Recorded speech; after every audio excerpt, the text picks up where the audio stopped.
चिन्तासंसानहंसारो यत्पादाम्बुजरेणवः स्वीयानां तान्निजाचार्यान् प्रणमामि मुहुर्मुहुः। यदनुग्रहतो जन्तुः सर्वदुःखाभिगो भवेत् तमहं सर्वदा वन्दे श्रीमद्वल्लभनन्दनम्। अज्ञानतिमिरान्धस्य ज्ञानाञ्जनशलाकया चक्षुरुन्मीलितं येन तस्मै श्रीगुरवे नमः। नमामि हृदये शेषे लीलाक्षीराब्धिशायिनं लक्ष्मीसहस्रलीलाभिः दिव्यमानं कलानिधिं चतुर्भिश्च त्रिभिस्तथा षड्भिर्विराजते योऽसौ पञ्चधा हृदये।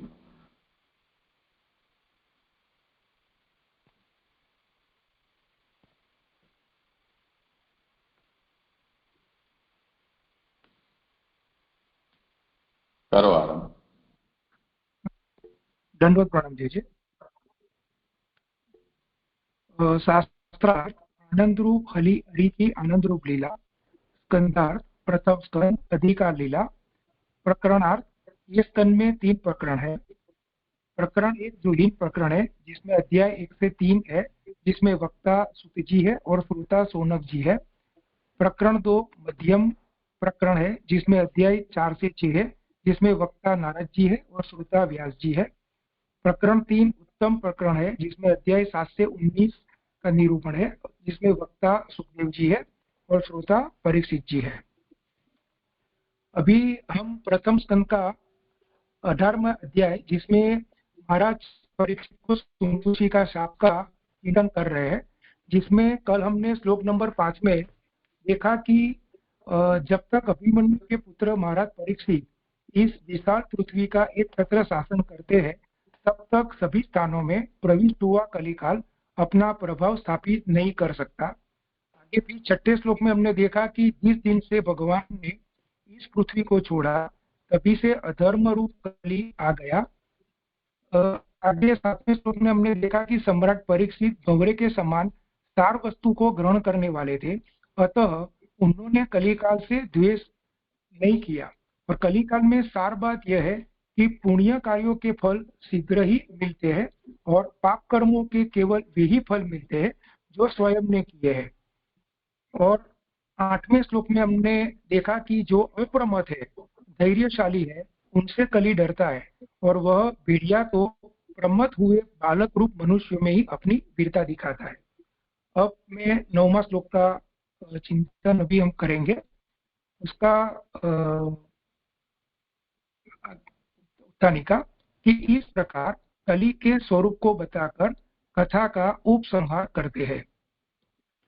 उपवर्णितम एतद् वह पुण्यम पारीक्षितम मया वासुदेवकोपेतम आख्यानम यत् अपृच्छत्। जिन भगवान वासुदेव की कथा से युक्त पुण्यशील राजा परीक्षित के विषय में आपने पूछा था, वह पवित्र आख्यान मैंने आपको कह सुनाया। यहाँ पे सुत जी और सौनक जी का संवाद है।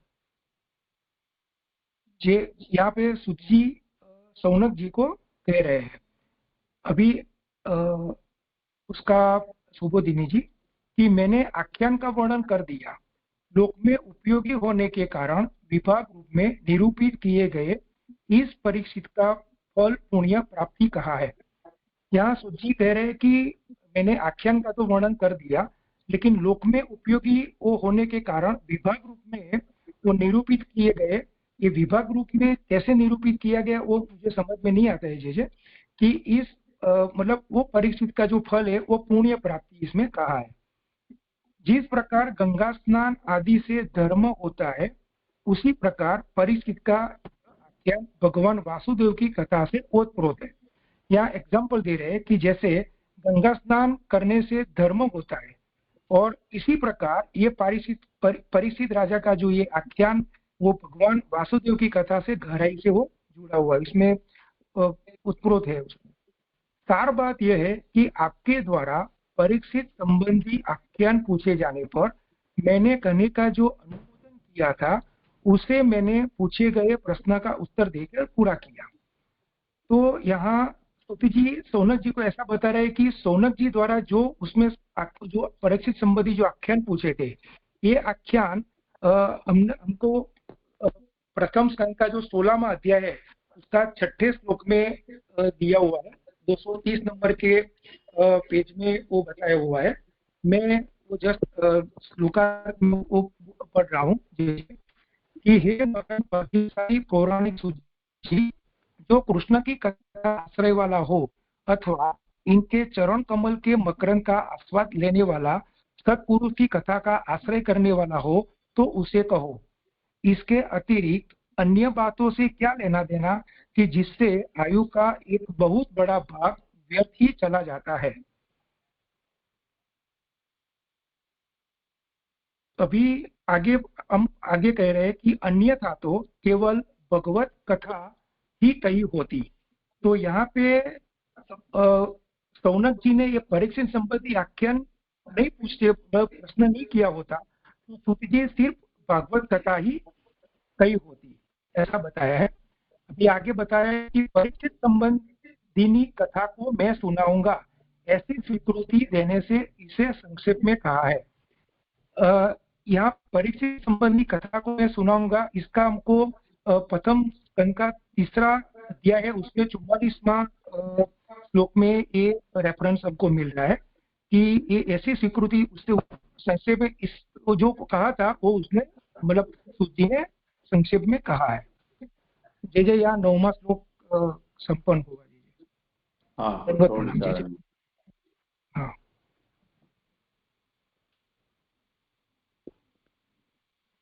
जय जय यहाँ पे जय जय मेरा ये जो में सुबोधिनी में आया कि रूप में उपयोगी होने के कारण विभाग रूप में निरूपित किए गए, ये विभाग रूप में जो निरूपित किए तो कैसे वहां ऐसा क्यों बताया कि विभाग रूप में, वो समझ में नहीं आया। जैसे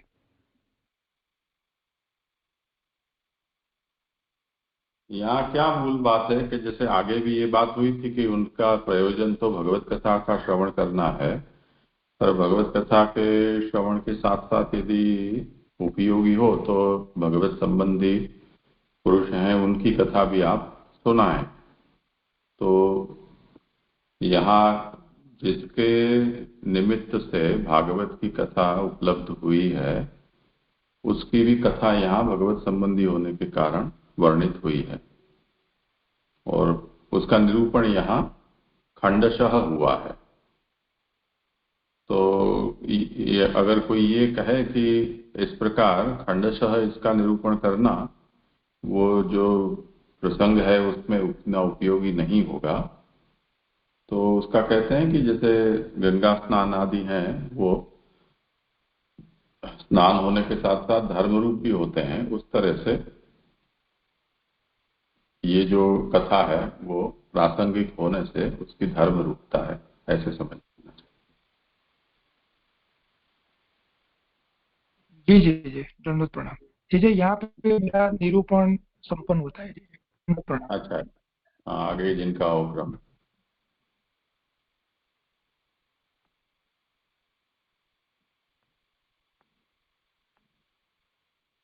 हाँ करो।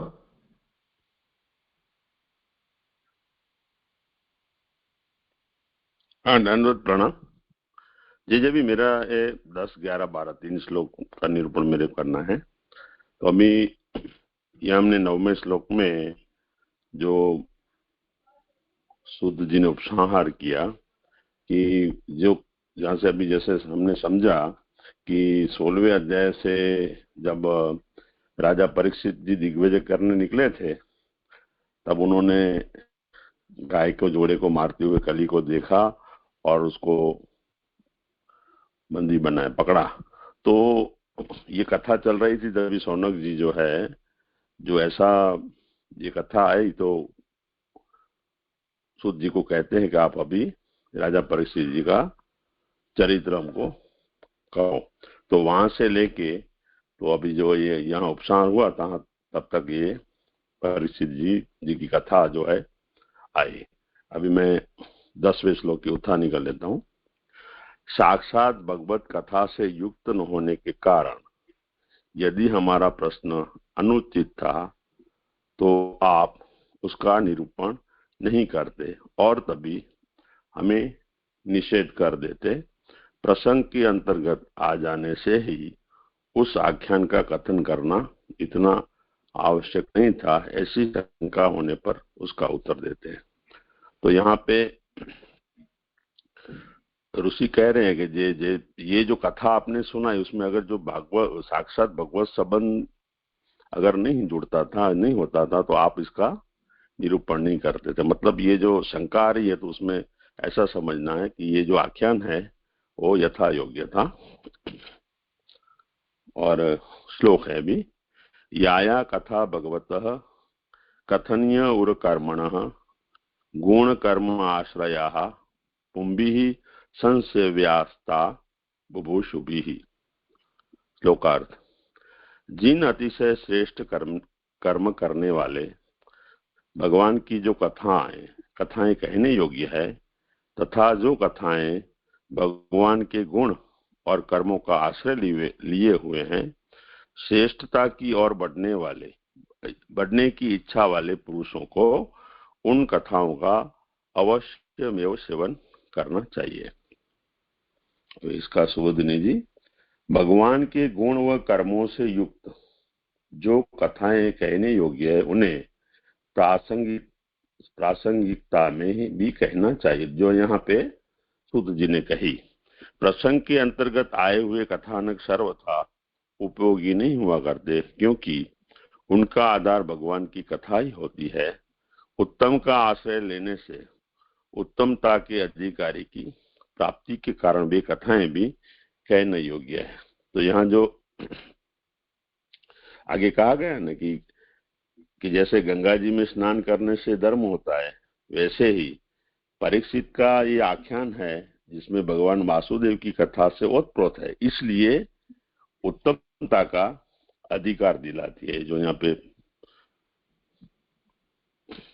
कहने योग्य इसलिए होती है। अतः जो कोई भी कथा भगवान के गुण तथा कर्मों का आश्रय लेने वाली हो उन्हें अवश्य ही सुनना चाहिए। उसमें कारण है कि अतिशय बड़े चढ़े कर्म करने वालों को कथा कथनीय होती है। तो जो मूल में आया शब्द वाक्य जो बुभुषुभिः शब्द आया, उसका अर्थ यहाँ करते हैं कि बड़े चढ़े कर्म करने वाले, मतलब कि श्रेष्ठता की ओर आगे जो बढ़ना चाहता है और जिसकी वो इच्छा है, वैसे पुरुषों के लिए ये जो है कथा कथनीय है। निरूपण की जाने वाली कथा में भगवत कथा के श्रेष्ठ भाव की स्थापना अधिक होने से वे भक्ति को उत्पन्न करने वाली होती है, अन्यथा वे भी सहस्त्र नाम पाठ आदि के समान ही केवल धर्म अर्जन के उपयोगी हो जाए। तो अभी यहाँ कह रहे हैं कि जैसे कोई पुरुषोत्तम सहस्त्र नाम का पाठ करता है, लेकिन उसे अगर जो भागवत जी की लीला का कोई अनुसंधान नहीं है, कोई अनुसंधान ही नहीं है, तो वो जो पाठ जो है वो धर्म अर्जन कर सकेगा, लेकिन इससे कोई विशेष लाभ, माना कि कोई भक्ति प्राप्त नहीं होगी। कहने योग्य इसलिए है कि उनके सुनने से उन महान कर्मकर्ताओं के कर्मों को करने की प्रेरणा मिलती है। केवल निर्देश मात्र से ही भगवान के कर्म कहने की कोई व्यवहारिक उपयोगिता नहीं है, किंतु जन सामान्य में वे भली प्रकार प्रतिष्ठित हो जाएं, इस भाव से उन्हें कहा जाना चाहिए। तो ये जो तात्पर्य कह रहे हैं कि जो परीक्षित जी का जो आया कथा है यहाँ सुनाई है, तो उसका यहाँ पे तात्पर्य समझा रहे हैं कि इस तरह से ये भाव जो है प्रतिष्ठित हो जाए सामान्य जन में, तो इसके लिए ये कहना चाहिए, इसमें कोई वो नहीं है। पुरुषों के द्वारा उसे ग्रहण किया जाना चाहिए। पुरुष क्यों कहा? क्योंकि वह स्वतंत्र है, अतः यदि उसे भगवत तत्व पाने की अभिलाषा है तो अवश्य ही उसे इन पोषक कथाओं का श्रवण करना चाहिए।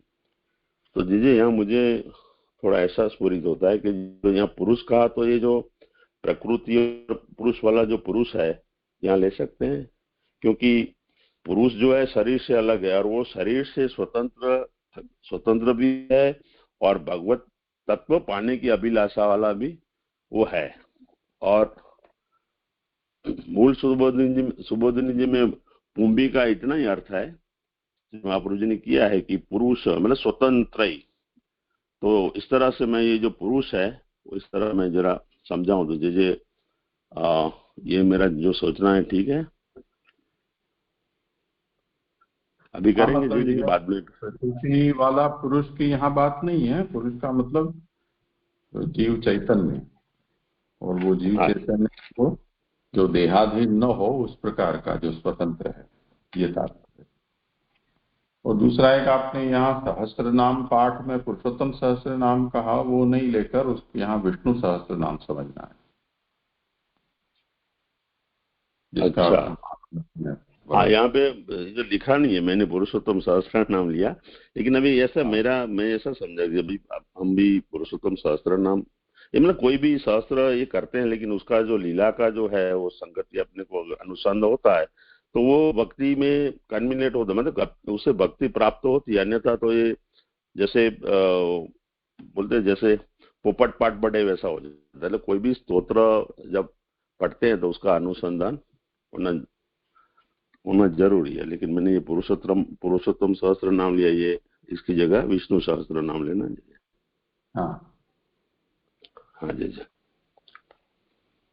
अभी आगे लेता हूं। जिस प्रकार शुद्ध द्रुत से बने हुए अन्न भोजन करने वाले को पुष्ट बना देता है, उस प्रकार भक्ति के भावों को पुष्ट बना देने वाली कथा श्रवणनीय है।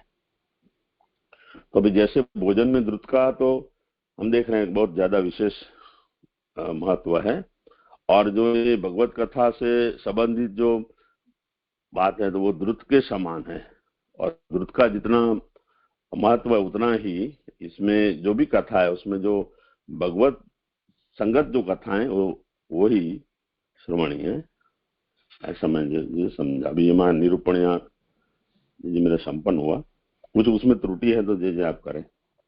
धन्यवाद, प्रणाम। हाँ, कुछ हो विचार नहीं तो अन्यथा करें आप। करो भाई। हाँ जी। इस प्रकार सूत जी महाराज को कथा कहने से रुका जानकर सारे ऋषि इच्छित अर्थ के ज्ञान को जानने के लिए श्री सूत जी को अत्यधिक उत्साह दिलाते हुए कहते हैं। अभी यहाँ जो है इच्छित अर्थ का ज्ञान का मतलब यहाँ ये लेना कि इस श्लोक से स्पष्ट होगा कि इच्छित अर्थ का मतलब है श्री कृष्ण के नाम का अमृत पान करना, यही इच्छित अर्थ है जो आगे अभी श्लोक में समझाया जाएगा। तो ये जो सूत जी यहाँ रुके हैं जो उपसंहार होने के बाद में, तो अभी उस साल दीनानंद के अभी जो कह रहे हैं ऋषि, सूत जीव समाहा सौम्य शाश्वती विशदम यश यस्त्वं संससि कृष्णस्य मर्त्यानाम अमृतम इनः। श्लोकार्थ, हे सौम्य सूत जी, आप सदा जिए, आपका यश निरंतर विस्तार को प्राप्त होवे, जो कि आप हम मनुष्यों को भगवान श्री कृष्ण के अमृत को पिला रहे हो। सुबोधिनी जी, हे सूत जी, आप नित्य जीवें, ब्राह्मणों को संतोष देने पर उसके प्रतिफल के रूप में उनके पास देने के लिए आशीर्वाद रूपी द्रव्य ही है।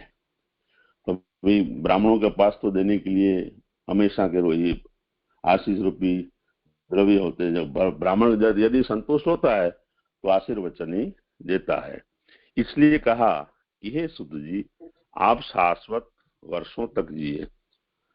तो अंदर जो मूल में कह रहे हैं क्षमा, जीव क्षमा, तो इसका महाप्रभु जी कह रहे हैं कि आप शाश्वत वर्ष तक जिए। इतने दीर्घतम जीवन को धारण करने के पीछे आपका क्या उपयोग है? तो यहाँ भी प्रश्न उठा रहे हैं कि जो शाश्वत वर्षों को, शाश्वत बोले तो परिसर, कई परिसर वर्षों तक जीने को कह रहे हैं। तो इतना जीने का मतलब, कहने का मतलब इतना आशीर्वचन देने का क्या, उसके ऊपर आपका उपयोग क्या है? तो इसके समाधान में कहते हैं कि हे सौम्य, हे भगवत स्वरूप के सेवन करता, अर्थात हे बुद्ध, परम लक्ष्य को प्राप्त करने में नियोजित बुद्धि वाले, इसको बुद्ध कहा है। बुद्ध, आप अपने ज्ञान और चातुर्य से उत्पत्ति को शिष्ट कर देते हैं, अर्थात भागवत श्रवण से उत्पत्ति मिट जाती है, आवागमन शेष नहीं रह जाता। अतः आपके बहुत काल तक जीवित रहने से हमारा महान कार्य सिद्ध होगा। तो यहाँ मूल में जो सौनक जी कह रहे हैं ना, जीव क्षमा सौम्य, तो ये आशीर्वचन इसलिए दे रहे हैं कि संसार में जीवों का जो आवागमन है वो भागवत जी की श्रवण से मिट सकता है और कोई उपाय नहीं है। और ऐसा भागवत जी आप जो है सुना रहे हैं और ये इतना महान कार्य जीवों के लिए कर रहे हो, इसलिए ऐसे क्षमा शब्द का यहाँ उपयोग किया। तो इतना आपको इतना आशीर्वाद उनको इसलिए दे रहे हैं। क्षमा अर्थात संवत्सरों वर्षों तक पर्यंत, शाश्वत यानी नित्य, जैसे कि ब्रह्म अथवा ऐसे ही ब्रह्मांड आदि पदार्थों के समान सीमा रहित समय तब आप जीवन धारण कीजिए। इस प्रकार आशीर्वाद देने में कारण बताया है। जो आशीर्वाद दे रहे हैं इसका कारण बता रहे हैं। आप भगवान श्री कृष्ण के विशद यश का गान करते हैं, इस कारण आपके जीवन का महान प्रयोजन है। वेदों की ऋचाओं के अंतर्गत आए प्रभु आदि स्तुतियों की तरह जो केवल कर्म मार्ग का ही निर्देशन करती है, ये आपके अमृतमय गान वैसे कर्म निर्देशक नहीं है प्रत्युत परमानंद श्री कृष्ण के ओतप्रोत है। तो यहाँ जो ये प्रभु क्या है, तो प्रभु नाम का एक स्तोत्र है जिसमें कर्म मार्ग की प्रशस्ति की गई है। और इस तरह अन्य स्तुतियां भी कर्म मार्ग की जो भी है उसमें कर्म मार्ग का ही निर्देशन करती है। तो आप जो ये कह रहे हैं, तो आपका जो ये परमानंद श्री कृष्ण जो कथामृत है वो कृष्ण रस से भरा हुआ ये अमृत गान वैसा नहीं है, जो जिस तरह से वो प्रभु है वैसा नहीं है। यहाँ पर स्तुतियों से भगवत ज्ञान की उत्कृष्ट बात है। जो स्तुतियां है तो उससे जो ये भगवत गान जो हो रहा है वो अमृत में है और उसकी जो उत्कृष्टता है यहाँ पे अपने को समझ रहे हैं। हमारे लिए आप द्वारा किया भगवान का संसन अमृत है, मतलब संसन मतलब सुनना, आप जो सुना रहे हो वो हमारे लिए अमृत है। आप द्वारा उच्चरित भगवत गुणगान मृत्युनाशक, सुख सरसाने वाला और परम आनंद के रूप वाला है।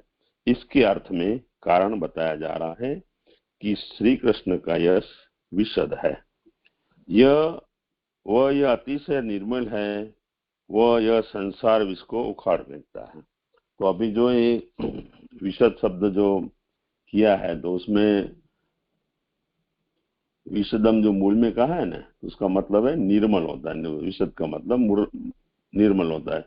और दूसरा अर्थ मूल सुबोध जी में महाप्रभु जी ने किया है को विषम यानी कि विष और यति यानी कि नाश करने वाला, ये भी अर्थ ले सकते हैं। और यह है कृष्ण का ये यश है, जो विशदम है वो कृष्ण का यश है। और वो क्या है कि वो संसार इसको उखाड़ फेंकता है, संसार में प्रवेश होने की प्रक्रिया को दूर कर देता है। उन श्री कृष्ण का विशद यश मृत्यु को पास भी नहीं फटकने देता।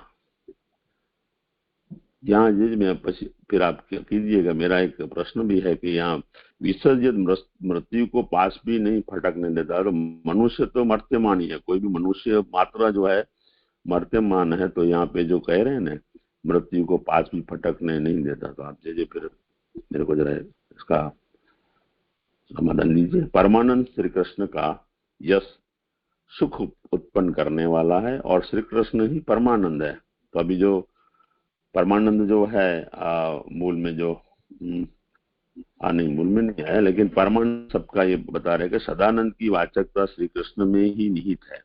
कृष्ण का प्रयोग भू अर्थात सत्ता के अर्थ में प्रयोगित होता है और न निवृत्ति अर्थात आनंद के अर्थ में। आनंद की एक रस प्रहोमान शाश्वत स्थिति ही भगवान श्री कृष्ण का नाम धारण करते। जो आनंद जो है और शाश्वत है और सतत है, सातत्य है, प्रहोमान ऐसे मैं ऐसे समझ रहा हूँ। तो ये जो इसका कृष्ण का नाम धारण करती है, जो आनंद की जो एक रस्ता है, वो इन्हीं श्री कृष्ण के गुणगान से परम आनंद के प्राप्त होने की बेला प्रस्तुत होती है। जी यहाँ मेरा ये संपन्न हुआ श्लोक। और ये जो मेरा एक जिज्ञासा थी, मनुष्य तो वर्तमान है तो फिर इसको नहीं फटकने देते मृत्यु को पास भी तो।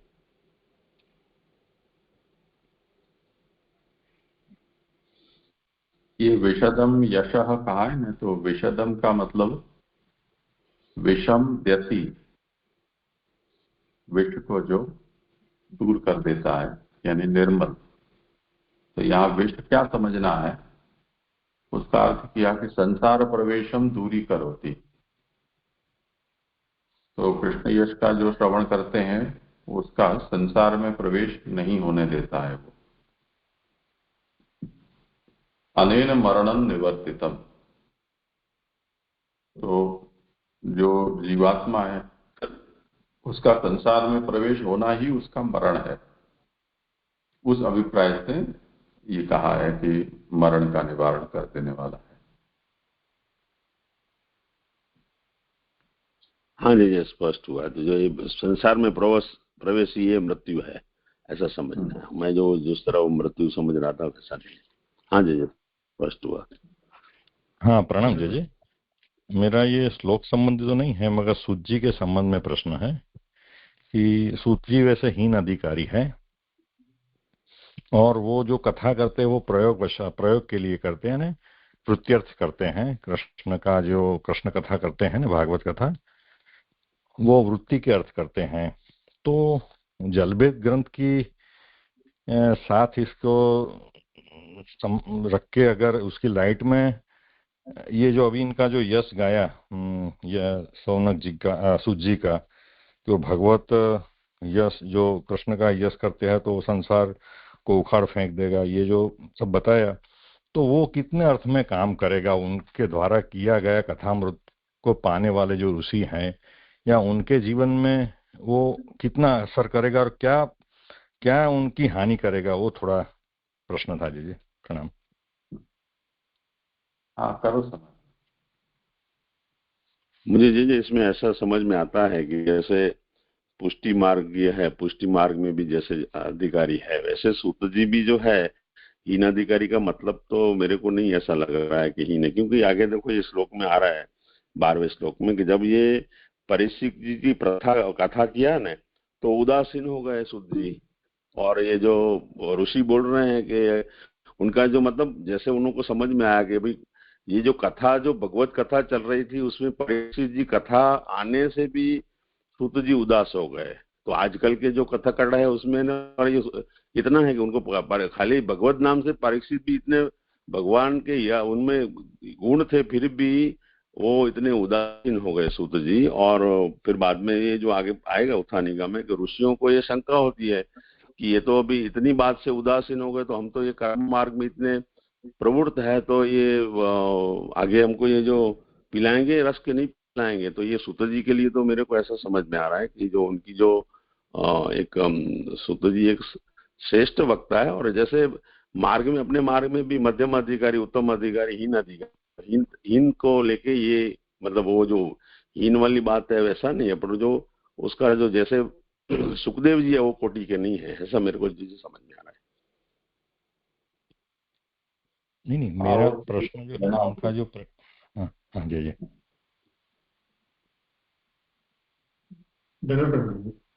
जी आपने जैसे समझाया था कि ये उत्तम मध्यम और हीन यानी ये जब हम कंपैरिजन करते हैं उसके अर्थ में दिए गए हैं। अगर सूत जी इंडिपेंडेंट हम ले लें, अगर मध्यम और उत्तम अधिकारी नहीं है तो सूत जी भी एक प्रकार से उत्तम ही गिने जाएंगे, क्योंकि हम कंपैरिजन कर रहे हैं उत्तम अपने सूत जी और व्यास जी और अपने शुक जी के बीच में।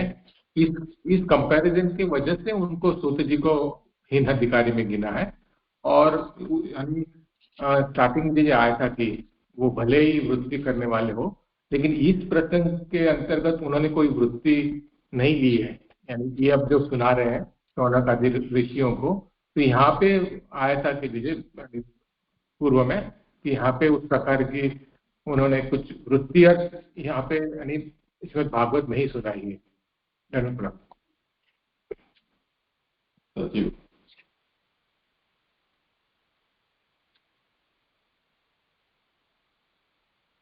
हाँ जी जी, ऐसा ही लेना है अर्थ। हाँ यही बात जी प्रणाम जी जी। मेरा भी एक प्रश्न था, अभी जो वसंत बाबा ने धन्यवाद कहा प्रणाम तो जय। उसी के संदर्भ से है कि यहाँ पे जो स्टार्टिंग में जो आया कि ऋषियों ने उनको आशीर्वचन दिए कि आप सदा जियो। तो आशीर्वचन हमने विजय पूर्व में देखा था कि जो देते हैं वो सिद्ध होते हैं, ऐसा। तो फिर ऐसे ही समझे कि सूत जी यानी सदा जी रहे हैं कि ये आशीर्वचन ही है, ऐसे ही समझे जी। अभी तक हम शौनक से जो मिला संवाद है उसी को पढ़ते हैं। तो जीने का मतलब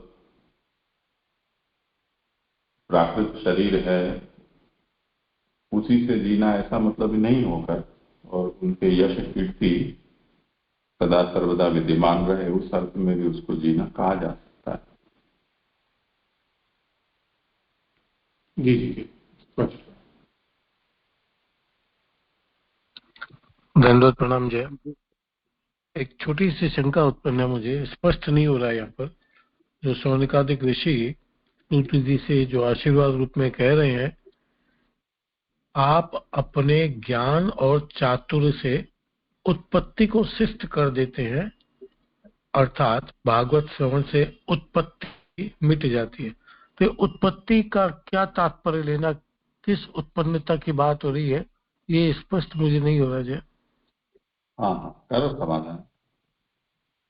अभी जीजे ने जैसे बताया ना कि जो संसार में मृत्यु क्या है, तो संसार में जो रहना, तो ये जो संसार की जो उत्पत्ति है वो उसको मिटाते हैं, मेरे को ऐसा समझ में आ रहा है। जो संसार की जो उत्पत्ति है, और चातुर्य तो है, सूत जी को इतने समझो जितने भी शास्त्र है कंठस्थ है, और कहने का उनको जो सूत जी को जो कहने का है उनका जो ढंग है वो भी उत्तम है। और ऐसा भी लग रहा है कि ये जो ऋषि हैं वो ऋषि भी जैसे जो कर्म मार्ग में ज्यादा मतलब प्रवृत्त है, तो उनको ये जो भगवत रस जैसे उन्होंने चखा, तो उनको वो इतने ये हो गए, तो उन्होंने इतना ये आशीर्वाद जो दिया है, तो इसमें ऐसा समझ में आ रहा है। नहीं, उत्पन्न क्या हुआ जिसकी मिट जाती है जी के ज्ञान और चातुर्य से? क्या चीज उत्पन्न हुई ऐसी जो मिट जाती है भागवत के ज्ञान से? ये स्पष्ट नहीं है। उत्पत्ति जो है जैसे मोक्ष और मुक्ति का साधन जैसे है भागवत जी, तो ये जो उत्पत्ति जो है ना, तो जीव की जो उत्पत्ति मैं ऐसे समझ रहा हूँ, ये करेंगे फिर, लेकिन उत्पत्ति जो इससे मिट जाती है, ये ऐसा भगवत नाम जो है इतना श्रेष्ठ है, ऐसा कह रहे हैं। नहीं, कुछ ऐसी बात लगती है कोई क्या चीज उत्पन्न हो तो नृत्य है, स्पष्ट नहीं है मुझे। हाँ, आवागमन शेष नहीं रह जाता, वही है ना, आना जाना जो है वो नहीं रहेगा, पीछे लिखा ही है वही सीधा।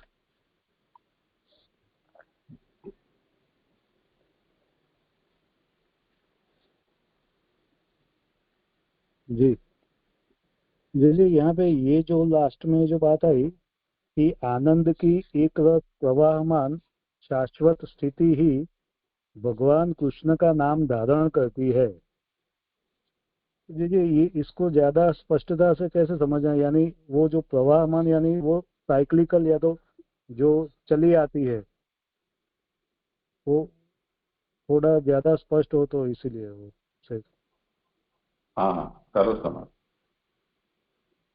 तो यहाँ जो व्युत्पत्ति में बताया ना, कृष्ण का जो अर्थ है सत्ता में अण जो है, अर्थात आनंद के अर्थ में ये आनंद ही है, जो कृष्ण है वो आनंद रूप है, और जो उनकी जो आनंद की एक रसता है, प्रवाहमान मतलब कंटिन्यूटी, जो ये शाश्वत है, वो कभी रुकती नहीं है। तो ये जो आनंद जो है प्रभु का, उस वो ही जो है कृष्ण का जो आनंद रस जो है, वो ही कृष्ण का नाम धारण करती है, ऐसा मेरे समझ में आ रहा है। जी ठीक है जी जी, ऐसे जो हम जो जैसे वो जो सुना है कि भी जो प्रभु जो है वो आनंद घन रूप है, तो यहाँ पे जो बात आ रही है वो प्रवाहमान आनंद की ओर ऐसी बात आ रही है, तो वो थोड़ा स्पष्ट हो जाए तो। ये प्रवहमान जो है ना, प्रवहमान, उसका आप जरा शब्दार्थ अच्छी तरह हमको समझे। मैं भी थोड़ा प्रवहमान जो है ना, उससे ये हो रहा है प्रश्न इनका। जो रस जो होता है वो लिक्विड फॉर्म में होता है, उसे रस कहते हैं।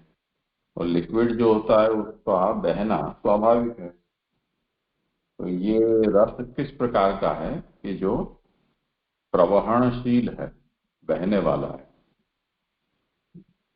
पर वो अखंड आनंद स्वरूप है। अब ये मूल का अंश नहीं है, विवेचक ने अपनी ओर से इसको जोड़ा है उसके भाव को समझाने के लिए कि कृषि भूवाचक शब्दोड़श्च निर्वृत्तिवाचक। तो भूवाचक कृष्ण पद है जिसका अर्थ होता है सदा, और ण निर्वृत्ति वाचक है इसके जिसका अर्थ होता है आनंद। तो सदानंद ऐसा भगवान, ऐसा कृष्ण शब्द का अर्थ होता है। तो ये जो आनंद है जिसको यहाँ रस के रूप में कहा गया है, वो रस सदा प्रवहनशील है। तो उसे यहाँ कहा है कि आनंद की एक रस प्रवहमान शाश्वत स्थिति ही भगवान कृष्ण का नाम धारण करती है। इसके भाव के ऊपर लक्ष्य देना चाहिए, शब्द के ऊपर यहाँ ज्यादा भार देने की आवश्यकता नहीं है, क्योंकि अनुवादक ने अपनी ओर से इन शब्दों को, यहाँ पूरा वाक्य उन्हीं का है, महाप्रभु का इसमें एक भी शब्द नहीं।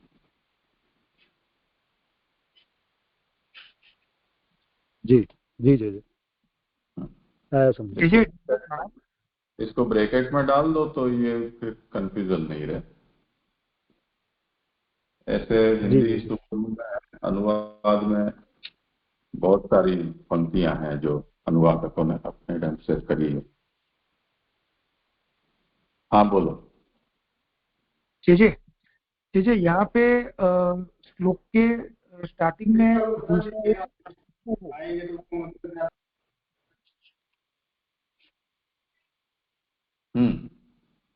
हाँ जी यहाँ पे श्लोक के स्टार्टिंग में ऋषय उच्चुः, तो ऋषय उवाच, दोनों मीनिंग सेम, मतलब दोनों सेम है, ये मेरा प्रश्न है। नहीं, बहुवचन है ये। एक हो तो उवाच कहा जाता है, अधिक हो तो ऊंचो। जी धन्यवाद प्रणाम।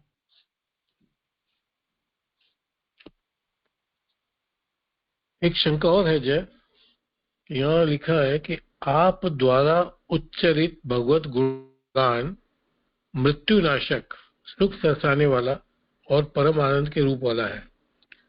तो मृत्युनाशक को लेकर थोड़ी मन में दुविधा उत्पन्न हो रही है कि स्थूल देह की तो मृत्यु अवश्यंभावी अटल है, तो मृत्यु होनी है, तो मृत्युनाशक वहां बैठता नहीं है।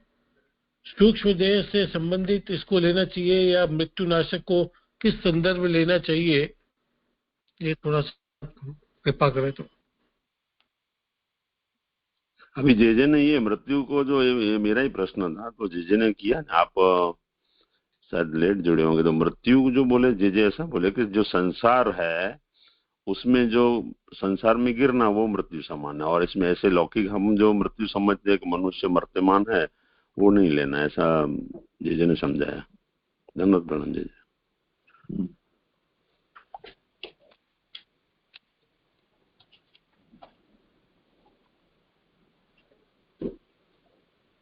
ठीक है, करो।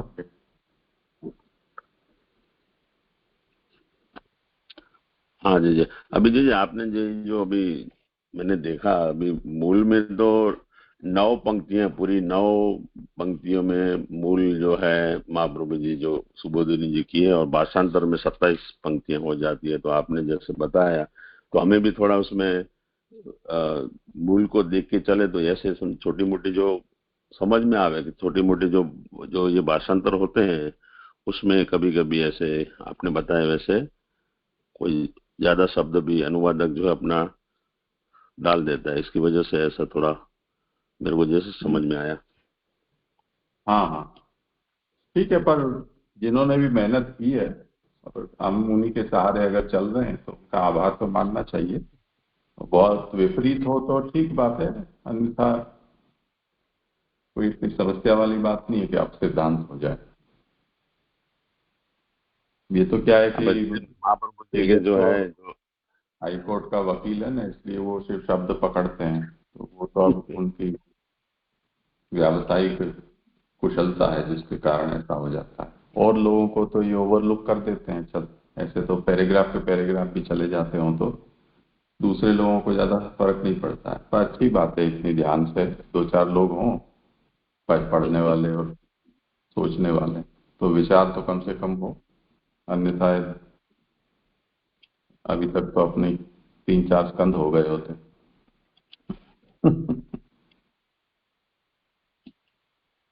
चलो सर।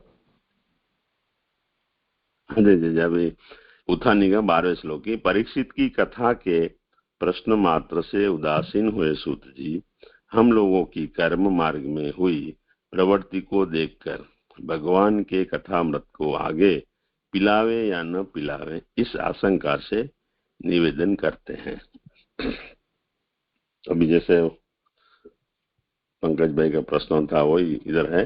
तो अभी जो ये जो सूत जी थे तो उनका जो कैसे भाव है कि परीक्षित की कथा से मात्र से वो उदासीन हो गए, तो इतनी उनकी जो श्रेष्ठता है और इनको ऐसा समझ में आया ऋषियों को कभी ये अपने ये जो कथामृत जो पी रहे हैं अभी, तो पिलावे या न पिलावे को, तो अभी ये आशंका से आगे जो श्लोक में ये निवेदन कर रहे हैं, कर्मणस्मिन् अनाश्वासे धूम द्रुम्रात्मना भवान आपायति गोविंद पाद पद्म आशवम मधु।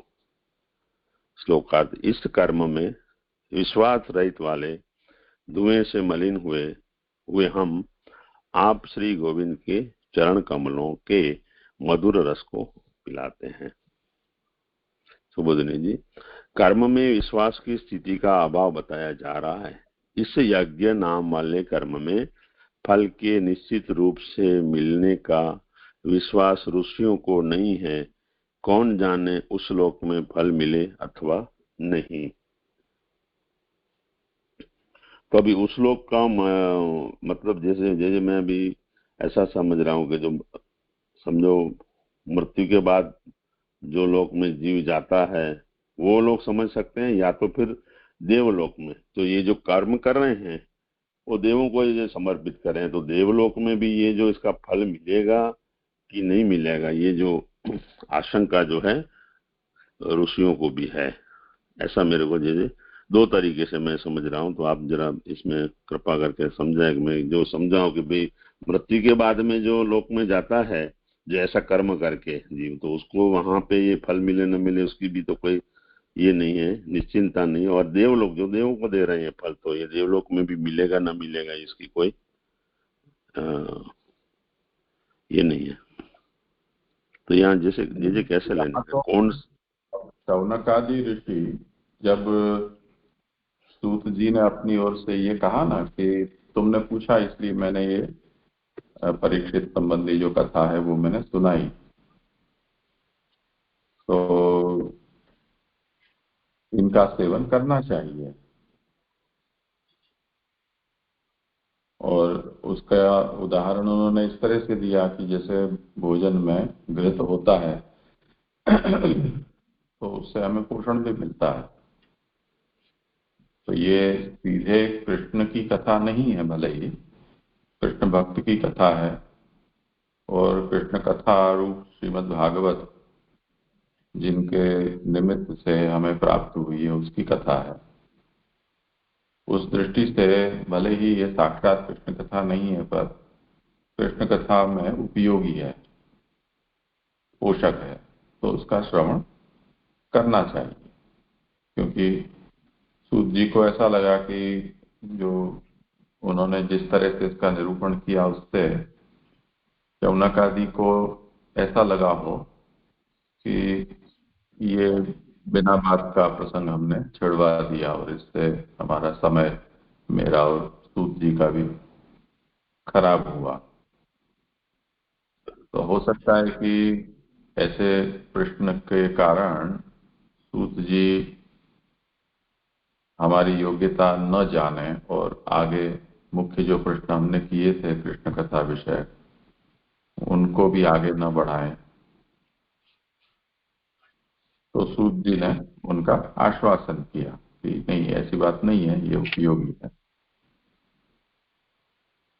और उसके बाद ये जैसे यहाँ उत्थानिका ने कहा कि परीक्षित की कथा के प्रश्न मात्र से उदासीन हुए सूत जी। अब शौनक आदि को ये लग रहा है कि हमने ऐसा अप्रासंगिक प्रश्न छेड़ दिया जिससे सूत जी जो एक बार तो उत्साह में आ गए थे कि तुमने कृष्ण कथा विषय प्रश्न किया है, तो प्रश्न ही ऐसा है कि जिससे श्रोता और वक्ता दोनों का ही उद्धार हो जाए। कथा कैसे तो न जाने क्या स्थिति हो जाएगी, पर प्रश्न मात्र को सुनने मात्र से ही श्रोता वक्ता दोनों ही कृतार्थ हो जाते हैं। ऐसा अभिनंदन किया उनके प्रश्न का।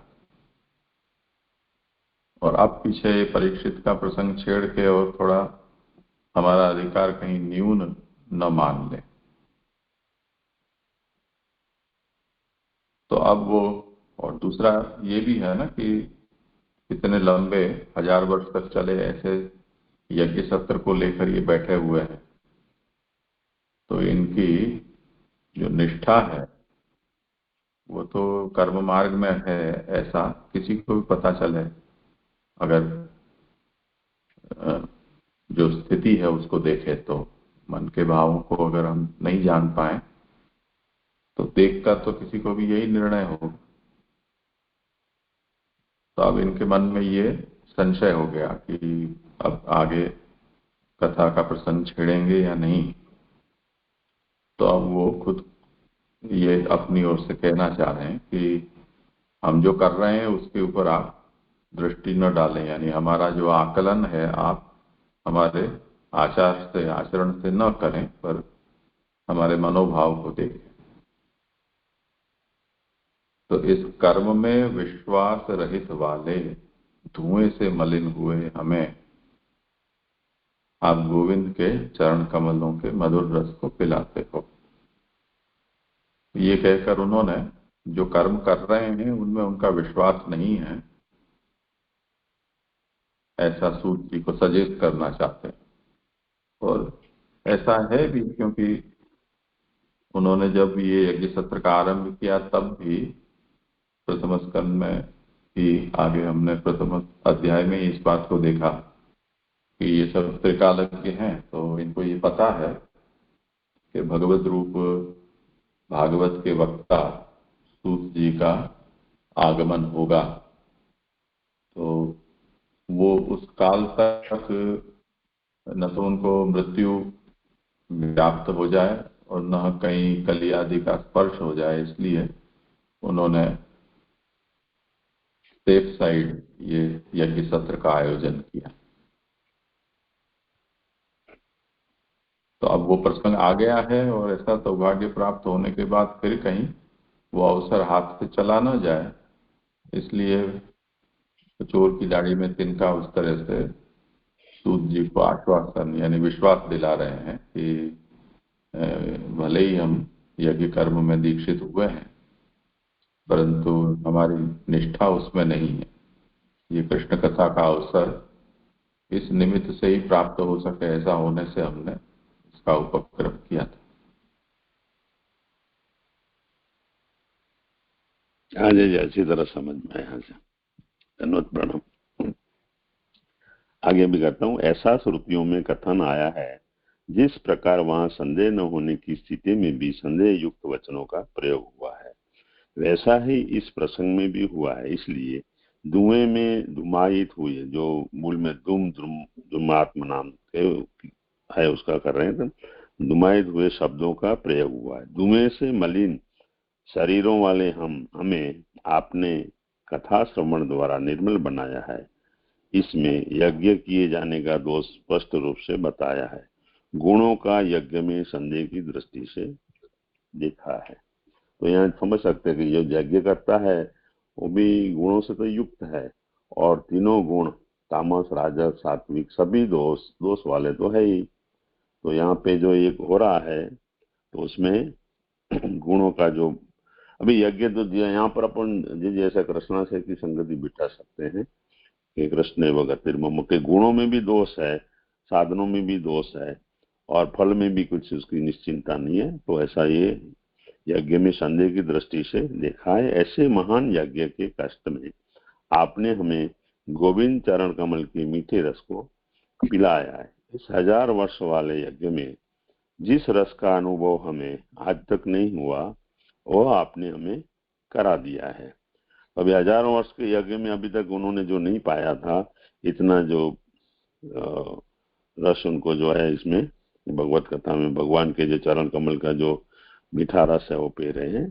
अतः इस यज्ञ की तुलना में आप भी आदरणीय है, भगवत रस का पान चारों ओर से करा रहे हैं, जिससे वह हृदय में पूरी तरह प्रवेश हो जाए। यहाँ गोविंद शब्द का प्रयोग सुनने वालों की रक्षा के अर्थ में, तो जैसे भगवान का गोविंद नाम गोवर्धन उठाने और ब्रज भक्तों की जो रक्षा करने का जो प्रसंग है उसके कारण वहां पर गोविंद शब्द प्रयोग किया गया। तो गोविंद नाम जो भगवान का है तो कैसा है कि रक्षा के अर्थ में किया है।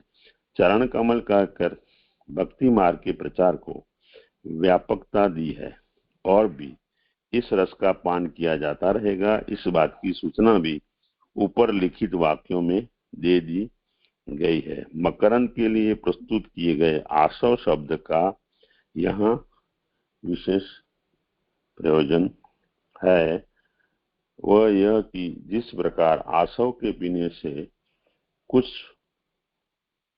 होश हवास नहीं रहता, वैसे भगवद रस का पान करने से व्यक्ति अपने देह की शुद्ध बुद्ध खो बैठता है, उसका देह अध्यास जो है वो नष्ट हो जाता। तो यहाँ अपन समझ सकते हैं कि वार्ता जी में और कई भागवत जी में जो कथाएं उसमें ऐसी आती है कि कई भक्त अपना जो देह का अनुसंधान भूल जाते हैं। तो ऐसा ये जो भगवत रस पान करने से ऐसी स्थिति हो जाती है। यहाँ ज्ञान के फल को प्रासंगिक रूप में बताया है और भक्ति को ज्ञान से बढ़ा चढ़ाकर सूचित किया है।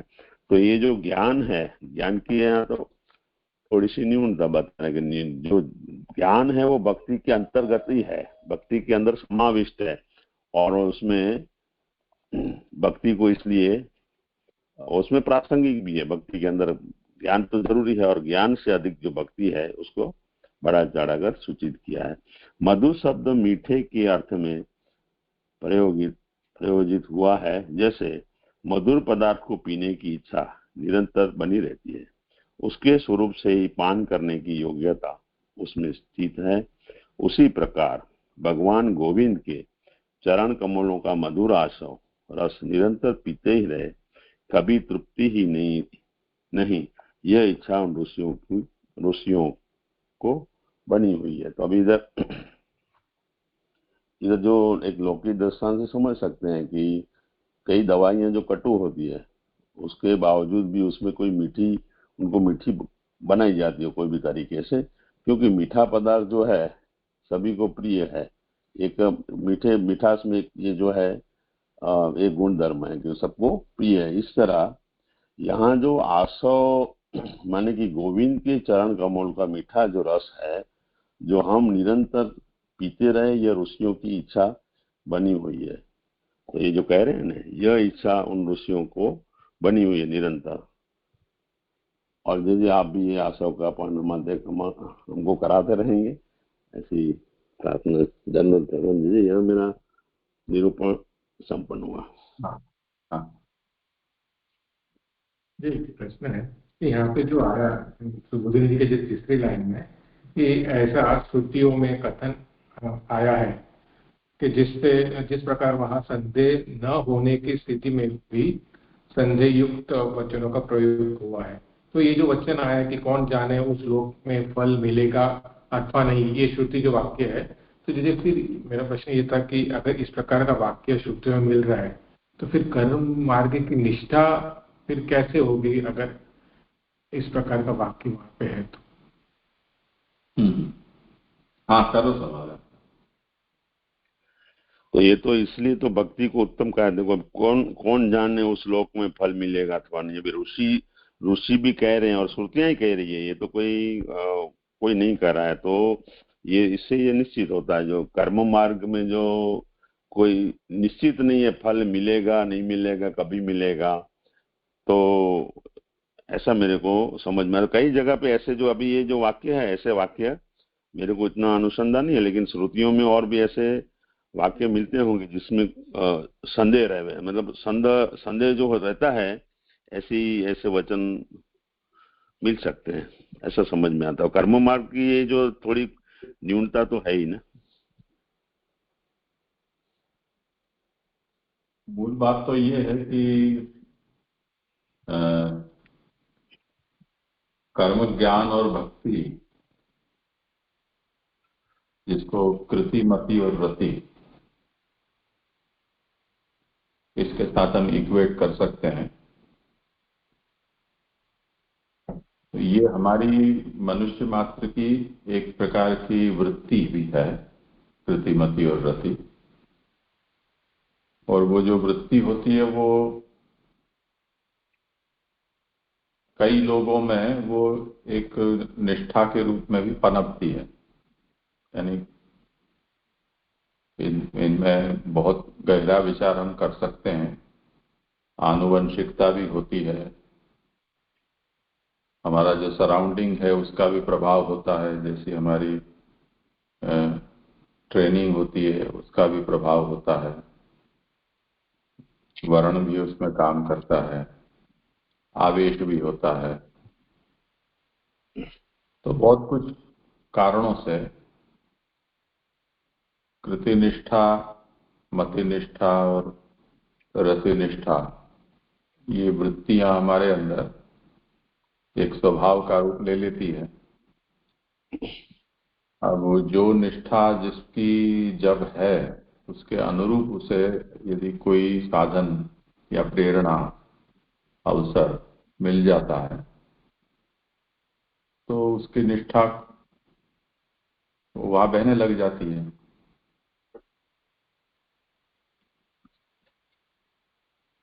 अब लिखा क्या गया है, उसका ज्ञान उससे है कि नहीं, उसकी समझ है कि नहीं, उसके तात्पर्य का भी बोध है या नहीं, वो सब तो फिर बाद की बात है।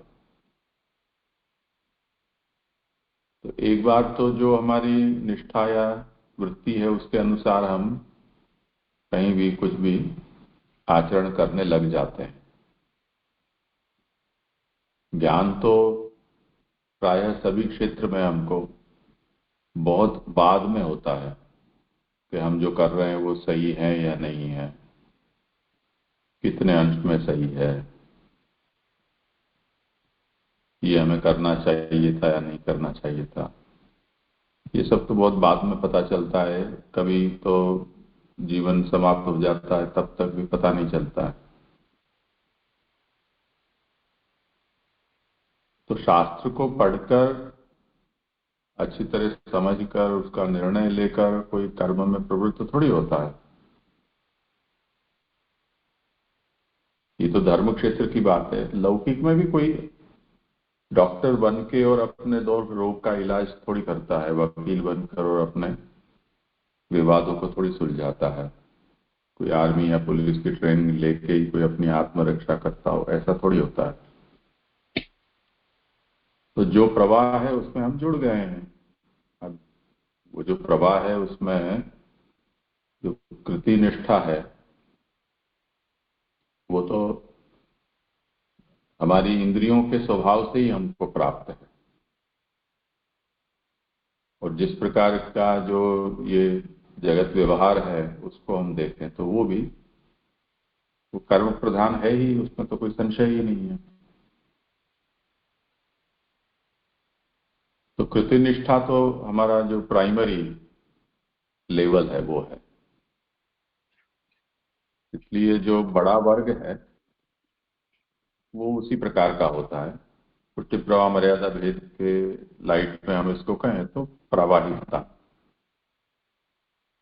अब उसमें से कुछ ऐसे होते हैं कि जिनको मति भी उनकी काम करती है। और उससे भी आगे रति, तो तीनों की तीनों जहां हाईएस्ट लेवल पर जिनकी है वो महाप्रभु के शब्दों में कहें तो पुष्टि पुष्टि जीव कहे जाएंगे। तो उनकी भगवत निष्ठा और उनकी प्रवीणता भगवत भक्ति में वो सर्वाधिक होगी।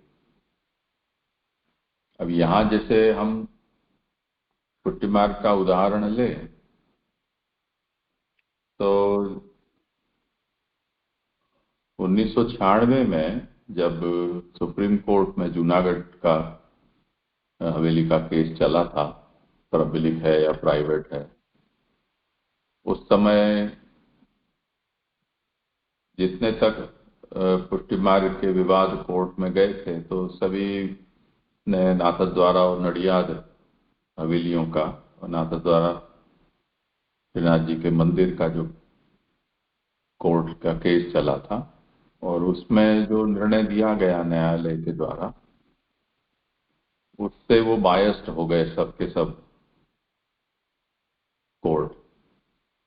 तो कभी भी कोई पुष्टि मार्ग से जुड़ा हुआ कोई मुद्दा वहां आता तो पुराना जो निर्णय था उसके आधार पर आंख मीच के उसको पब्लिक ट्रस्ट डिक्लेयर कर देते थे।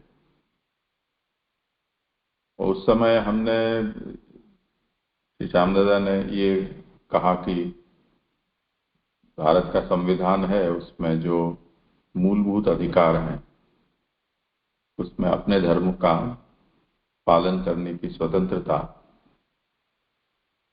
ये हमारा मूलभूत अधिकार है। तो उसके तहत पुष्टि मार्ग का आचरण करने के लिए यदि कोर्ट ऐसे निर्णय देती है कि जो पुष्टि मार्ग के ही सिद्धांत के विरुद्ध हो तो हमारे जो फंडामेंटल राइट्स हैं उसका हनन है ये। अब कोर्ट को पुष्टि मार्ग से कोई द्वेष नहीं है, पर कोर्ट के सामने कभी भी पुष्टि मार्ग के सिद्धांत रखे ही नहीं गए थे, तो कोर्ट भी क्या करे। तो ये निर्णय लिया गया कि हम पुष्टि मार्ग के सिद्धांतों को कोर्ट के सामने प्रस्तुत करें और उनको ये कहें कि हमारे आचार्य हैं उनका स्पष्ट ये आदेश है कि भगवत सेवा करने वाले की मालिकी के अपने घर में ही हो सकती है, सार्वजनिक स्थान में सार्वजनिक पैसे के सहयोग से पुष्टि मार्गीय सेवा नहीं की जा सकती। ऐसा करने पर जो द्रव्य लेने वाला है वो अपवित्र हो जाता है, वो देने वाला है वो अहंकारी होकर भक्ति से भी विमुख हो जाता है। तो कोर्ट इस सिद्धांतों को सुनकर और ऐसा कोई निर्णय न दे कि जिससे हम कोर्ट के नियम आदेश के कारण हम सिद्धांत के विरुद्ध आचरण करने के लिए बाध्य हों। तो उन सब में एक जो सिद्धांत है सभी बातें कहनी है, तब फिर गुरु कौन, पुष्टि मार्ग में दीक्षा कौन दे सकता है, उस संबंध में आचार्य चरणों का क्या निर्णय है वो भी कोर्ट के सामने रखने की बात आई। तो 1996 में मुंबई में यदुनाथ जी महाराज के मंदिर में सूरत वालों के वो एक सम्मेलन हुआ सब गोस्वामियों का। मैं पोरबंदर वाले श्री गोविंद राय जी अध्यक्ष थे उसके, वो दूसरे 40-50 और वल्लभ कुल थे और जो सिद्धांत प्रस्तुत करने के थे वो पूरा घोषणा पत्र को वहां पढ़कर सुनाया गया सब लोगों ने। तो उसमें सम्मति दी, हस्ताक्षर भी सबने कर दिए और वो अब सुप्रीम कोर्ट में प्रस्तुत करने के लिए निर्णय लिया गया। तो दूसरे दिन जब श्री श्यामदादा के यहाँ सूरत से बालकृष्ण जी और श्री कल्याण राय जी ये दोनों वहां पधारे, मैं भी उस समय वहीं था। अब उन्होंने ये कहा कि और सब बात तो ठीक है, पर ये जो गुरु का लक्षण है वो महाप्रभु के वचन को अगर हम कोर्ट में रख देते हैं तो ये तो हम जिस डाल पर खड़े उसको ही काटने जैसा हो जाएगा। तो अब इस वचन को आप पोंछ दो, इसमें से निकाल दो, तो हमारी सम्मति है। तो आप ध्यान से समझो कि अब जिन्होंने पढ़ा है उन्होंने तो पढ़ा है, जो सिद्धांत घोषणा में से जो मूल महाप्रभु जिसके लिए ये आज्ञा करते हैं, तत्र आदितः साधना न्याय, सबसे प्रथम साधन क्या है, वहां से मैं इस बात को समझाना शुरू कर रहा हूं, और वो प्रथम साधन गुरु है। इस बात को जाहिर नहीं करनी है, ये जिनको गुरु माना जाता है वो कह रहे हैं, यानी इस बात को छुपा कर रखना है, लोगों को ध्यान में ये वचन नहीं आना चाहिए, क्योंकि ऐसा होने पर उनकी अपेक्षा बनेगी कि जो दीक्षा दाता हो वो अपने में इन लक्षणों को कल्टीवेट करे।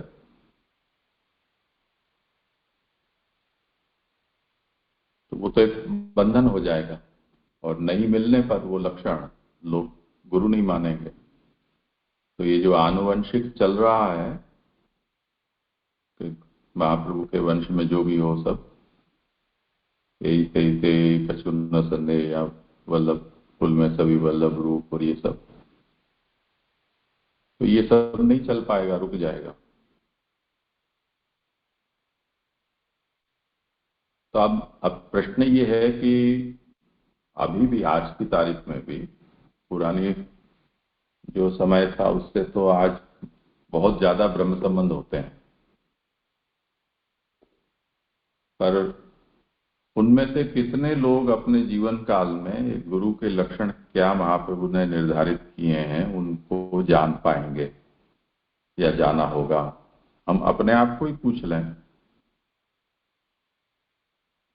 तो इन सब को जान समझ कर और पीछे कोई कहीं किसी क्षेत्र में आगे बढ़ता हो, ऐसा होता थोड़ी है।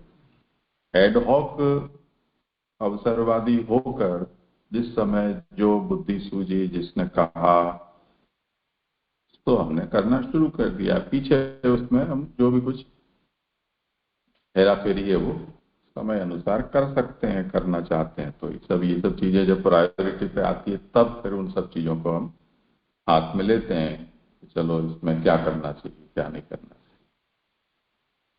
बाकी सामान्यतया जो सभी लोग हैं उनकी जीवन में प्रायोरिटी जो होती है वो पढ़ाई लिखाई, पैसे कमाना, शरीर को ठीक रखना, कौटुंबिक सामाजिक प्रश्नों का, और जो भी कुछ भोगादि हैं वो कर सकें वो करना, यही प्रायोरिटी में सबका होता है ना। तो उसी में ज्यादातर तो जीवन समाप्त हो जाता है। तो ये सब चीजें तो प्रायोरिटी में आती ही नहीं है, इसलिए जीवन भर ऐसा ही निकल जाता है कि जिसमें ऐसे सब वचन कभी पढ़ने ही नहीं मिलते। यहाँ जो ये बात कही गई है आचार्य चरण में कि वेद में, मतलब शौनकादि अब सूत को ये कह रहे हैं कि हम लोग इसमें लग तो पड़े हैं इस कर्म में, परंतु इसमें हमारा विश्वास नहीं है। तो अस्मिन यज्ञाख्ये कर्मणि अनाश्वासे, अब क्यों विश्वास नहीं है? तो फल निश्चया भावात् तदाश्वासो नास्ति, फल होगा या नहीं होगा इस विषय में हमें विश्वास नहीं है। तो ये जो वचन है वो वेद का ही है, जिसमें ये कहा है कि को ही तद्वेद यद अमुष्मिन लोके अस्ति वा न वा इति। तो वेद में भी ये बात कही है, कर्म से फल होता है, ये भी वेद कहता है, और होगा या नहीं होगा ये प्रश्न भी वेद खड़ा करता है। उसका कारण क्या है कि न तो कर्म अपने आप में फल देता है, न वेद देता है फल। फल तो भगवान देते हैं। तो भगवान, फल देने का अधिकार भगवान के हाथ में है, और भगवान की इच्छा क्या है वो तो कौन जान सकता है, तो भगवान ही जानेगा। इसलिए वेद भी यही कहता है कि मैं क्या करना है ये बता सकता हूं, पर फल मैं भी नहीं दे सकता हूं। तो भगवान जिसके हाथ में देने का है वो जाने, तो मैं क्या करूं। तो वेद का कहना ये नहीं है कि ये कर्म अफल है। वेद इससे भी यही कहना चाह रहा है कि जो फल दाता है उसकी कृपा होगी, उसमें निष्ठा होगी तो तुमको फल मिलेगा, नहीं तो नहीं मिलेगा। तो वो फलदाता जो भगवान है या यज्ञ रूप जो भगवान है, उसमें निष्ठा अधिक आपको रखनी चाहिए, यही बात के लिए प्रेरित करता है। दूसरी भी सब बातें हैं कि कर्म जो है वो आदमी जिस रास्ते को पकड़कर चलता है उस रास्ते की खुद की जो मर्यादा होती है, उस वो अगर मर्यादा आपको रोक रही है तो रास्ते की समस्या नहीं है, वो तुम्हारी समस्या है, तुमने पसंद वो किया। तो अगर आपने बाय रोड ट्रैवल करना सोचा है और वहां बरसात में खड्डे हो गए और जाम लग गया है, तो वो तो आपकी समस्या है कि आपने उस रास्ते को पकड़ा। आप उड़कर चले जाते हैं तो गड्ढे आते ही नहीं बीच में। तो अगर आपने दूसरा मार्ग पकड़ा होता तो ये जो कठिनाई के कारण यहाँ फल में समस्या आ रही है, वो कठिनाई तो आपके सामने खड़ी ही नहीं होती। इस तरह से इसको समझना चाहिए। तो वेद में लिखा हुआ है इसलिए कोई फिर निष्ठा कैसे होगी, तो उसमें संक्षेप में यही समझना है कि निष्ठा तो कर्म के अलावा तो और कोई गति ही नहीं है। तो पैदा होने के साथ ही कर्म में तो लगना ही है। फिर बाद में जब पढ़ोगे मति निष्ठा हुई और फिर चलो कर तो रहे हैं पर क्या कर रहे हैं, किसके कहने पर कर रहे हैं, उसको भी कंसल्ट करो, ऐसा क्या करो, शास्त्र को पढ़ने के लिए अवसर मिला, तब ये बात आएगी। वो तो करोड़ों में किसी एक के नसीब में ये वचन आएगा, सबको तो आता नहीं है। अब ये तैत्तिरीय संहिता का ही वचन है, तो मैंने भी अब पढ़ा भी था, पर उस समय इस तरह से उसका सोचना चाहिए ऐसा कभी भी ध्यान में नहीं आया। वो आचार्य चरणों ने यहाँ उसको हाईलाइट किया, तब ये बात ध्यान में आती है कि हाँ यहाँ ऐसा है। अन्यथा इतने बड़े वेद को पढ़ो, उसमें कौन से, एक तो उसकी संस्कृत समझ में भी नहीं आती, ऐसी है वैदिक संस्कृत व्यवहार में रही नहीं है। तो पढ़ने पर भी समझ में तो कुछ आता नहीं है। तो इतना बड़ा साहित्य तो उसको हम सायण भाष्य के साथ पढ़ने जाएं तो एक जन्म उसी में खत्म हो जाए, षोडश ग्रंथ का नंबर ही नहीं आए, ऐसी दशा हो जाए। तो बात ऐसी है कि एक बात तो श्याम दादा जैसे आज्ञा करते हैं ढकेल पंचा 150 ऐसे, एक बार तो धक्केबाजी में सब लोग चढ़ जाते हैं जहां, फिर कहीं सर फूटता है, कहीं पांव लिपसता है, फिर याद आता है कि नहीं हमने किसी को कंसल्ट तो किया ही नहीं, देखा तो नहीं, आंख मीच के दौड़े जा रहे हैं पागलों की तरह। किसी के हाथ में कुछ लग जाए तो उसको सही रास्ता दिख जाता है, तो भटकते रहते हैं। तो ये तरह का जो अनाश्वास है वो तो सर्वत्र है। ऐसा नहीं है कि कर्म मार्ग में ही है, ज्ञान में भी और भक्ति मार्ग में भी ये सब बातें होती ही हैं। ठीक है जी जी जी, अच्छा।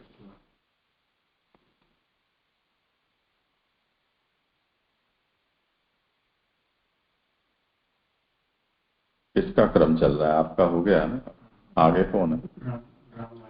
दंडवत प्रणाम जी। मेरा भी संपन्न हुआ तीनों श्लोक का निरूपण। इनको कहाँ खोजने जाए?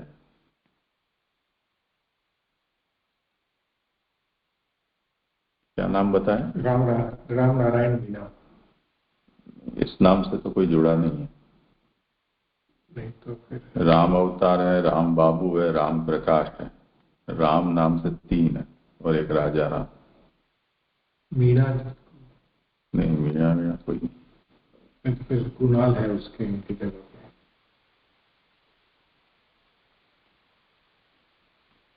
कृणाल भी नहीं है। हाँ, कृणाल तो है।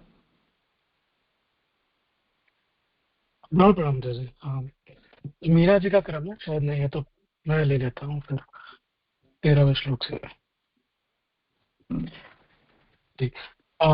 तो हमने अभी देखा कि तो ऋषय जो शौनक आदि मुनि जो है, उन्होंने ये कर्म में जो अनाश्वास है, जो पूज्य जी ने अभी बहुत सुंदर तरीके से समझा, वो उन्होंने यहाँ प्रदर्शित किया 12वें श्लोक में। अभी आभासार आ रहा है कि इस प्रकार ऋषियों ने कथा में अत्यधिक आदर बताकर सूत जी का भी अतिशय आदर करते हुए कहा है। श्लोक है, तुलयाम लवे नापि न स्वर्गम न पुनर्भवम भगवत संगी संगस्य मर्त्यानाम किम उताशितः। श्लोकार्थ है, भगवान के भक्तों के एक क्षण के संग के भी बराबर न तो स्वर्ग है और न ही मोक्ष। फिर अन्य मृत्यु लोक के नष्ट होने वाले मनुष्यों द्वारा चाहे गए राज्याधिक पदार्थ तो सत्संग की तुलना में ठहर ही कैसे सकते हैं। सुबोधिन जी, जिसका संग भगवान के साथ हो है, ऐसे भगवत भक्तों के संग करने की तुलना में स्वर्ग एक अंश के रूप में भी नहीं ठहरता। जैसा आपका संग करने से कथा के अमृत पान का सुख मिलता है, वैसा स्वर्ग में मिलता होगा, इसकी हम कल्पना भी नहीं करते। असमान वस्तु की समता करने पर अनादर होता है। तो यहाँ श्लोक में जो तुलयाम वो है, उसका तुल्याम भगवत संगी, तो उसका आचार्य यहाँ अर्थ बता रहे हैं कि जो भगवत भक्त है, मतलब जहाँ ये ऋषि शौनक आदि को जो सूत जी का संग हुआ है यहाँ पर, और उससे जो ये भगवान की कथा का उनको पान का सुख मिल रहा है, जो आगे भी बताया, तो वो कंपैरिजन वहाँ स्वर्ग से कर रहे हैं और कह रहे हैं कि ये स्वर्ग में ऐसा सुख मिलता होगा, उसकी कल्पना नहीं कर सकते। और ये जो कह रहे हैं कि असमान वस्तु की समता करने पर अनादर होता है, तो मतलब जो स्वर्ग का सुख और ये भगवत कथामृत का पान जो है उसका सुख, मतलब ये दोनों की कंपैरिजन ही नहीं है। अगर कंपैरिजन करने भी जाए तो वो अनादर हो जाएगा। भगवत कथामृत का जो स्टेटस है उस पे वो अनादर है, क्योंकि वो दोनों कंपैरिजन करने लायक चीजें हैं नहीं। फिर आगे स्वर्ग का बता रहे हैं कि स्वर्ग वह है जहाँ दुख से सुख की स्थिति का भेद नहीं होता है। तो ये कोई कहाँ का कोट है ये पता नहीं चला, पर स्वर्ग की व्याख्या कर रहे हैं कि भाई दुख से सुख की स्थिति का भेद नहीं होता। इस वाक्य से स्वर्ग में एक ऐसा विशेष प्रकार का सुख है जिसमें दुख कतई नहीं मिला हुआ हो। तो मतलब स्वर्ग का यहाँ ये व्याख्या कर रहे हैं कि स्वर्ग वैसा है जो जहाँ जो है विशेष करके सुख होता है, जिससे जो दुख की अनुभूति है देह को वो होती नहीं है। तो वो स्वर्ग की यहाँ पहले तो बता रहे कि स्वर्ग का सुख कैसा हो सकता है। वह सुख जीव के द्वारा भोगा जाता है, परंतु वह सुख आत्मा के आनंद से कम है। तो यहाँ जो बात चल रही है वो क्योंकि हम जैसे जानते हैं कि स्वर्ग लोग जो है वो भोग करने योग्य ज्यादा है। वहां पर जैसे कन्या जगहों पे सुना है कि वहाँ पसीना नहीं होता, या जो भी है, मतलब जो भी आप चाहते हो वो भोग प्रकट हो जाता है। ऐसे ऐसे मतलब सही गलत क्या सुना है ऐसे। तो जीव वहां पर सिर्फ भोग के लिए जाता है, पर वो जो भोग है वो जो है वो आत्मा के मतलब आत्मा के आनंद जो है, मतलब जीवात्मा का जो आत्मा अंश है उस आनंद से तो कम ही है। उस जीव का आवरण जब हट जाता है तो उसे अपुनर्भव कहते हैं। तो जो मूल में अपुनर्भव मूल में श्लोक में आया है, उसकी व्याख्या यहाँ आचार्य कर रहे हैं कि भाई जीव का जो आवरण निवृत्त हो जाता है तो फिर वो जो है मतलब ब्रह्म को वो जो प्राप्त कर लेता है, वो उस टाइप की स्थिति है। तो उसमें कहते हैं कि क्योंकि वह दोबारा जन्म नहीं लेता है, वह मनुष्य द्वारा प्राप्त किए जाने वाले आनंद की अपेक्षा उत्तम होते हुए भी ब्रह्म के आनंद की तुलना में बराबरी नहीं करता। तो पुनर्भव से मतलब जो जीवन मरण के चक्र से ही मुक्त हो जाता है, जो मोक्ष टाइप ब्रह्म के आनंद को पा लेता है, तो वो जो है उसको जो आनंद प्राप्त होता है वो ब्रह्म के आनंद की तुलना में भी उसकी बराबरी नहीं हो सकती। ये दोनों ही प्रकार के आनंद मिलकर आनंदमय भगवान की समता नहीं कर सकते। और अगर ये दोनों भी आप मिला लो, दोनों आनंद जो आगे बात करी, तो उस भगवान की आनंद, जो आनंदमय भगवान है, उसके साथ तो वो समानता कर ही नहीं सकते, क्योंकि अन्य आनंद सीमित है, उन्हें संख्या में बांधा जा सकता है। भगवान का आनंद अनूठा ही है तथा उसका कोई आर पार नहीं है। तो ये जो कृष्णाक्षर में भी आता है, जो वो मुझे नहीं आ रहा श्लोक पर, जो प्राकृत गणितानंद कम बृहत, वहां से जो मतलब वो आगे की बात है वो, तो प्राकृत जो आनंद है और ब्रह्म का भी जो आनंद है, वो भजन के आनंद मतलब भगवान के आनंद से तो वो कम ही है, क्योंकि वो सीमित है बाकी के आनंद। भगवान का आनंद अनूठा है और तथा उसका कोई आर पार नहीं है। यदि ऐसा न हुआ होता तब तो जीव का ब्रह्मभाव होना, ब्रह्मभूत होना अथवा भगवान में प्रवेश होना आदि कहे न होते। और अगर ऐसा नहीं होता तो वो जीव का जो ब्रह्मभाव होता है, जो ये ब्रह्मभूत होना नहीं समझ में आ रहा है, बट और अथवा करके समझा कि भगवान में प्रवेश होना आदि कहे न होते। मतलब जो मुक्ति में जो 4 प्रकार है उसमें जैसे सायुज्य हो गया, तो वो आगे की ये बात करते नहीं है, करते नहीं। और उसको आगे समझा रहे हैं आचार्य चरण ने एक एग्जाम्पल यहाँ दिया है कि दोना भरकर खल खाने से मुट्ठी भर शक्कर खाने का रस अनुभव नहीं होता। ब्रह्मानंद में भी ब्रह्म का पूर्ण ज्ञान रखने वाले सनकादिक ऋषि भी भगवान के आनंद को प्राप्त करने की इच्छा रखते हैं।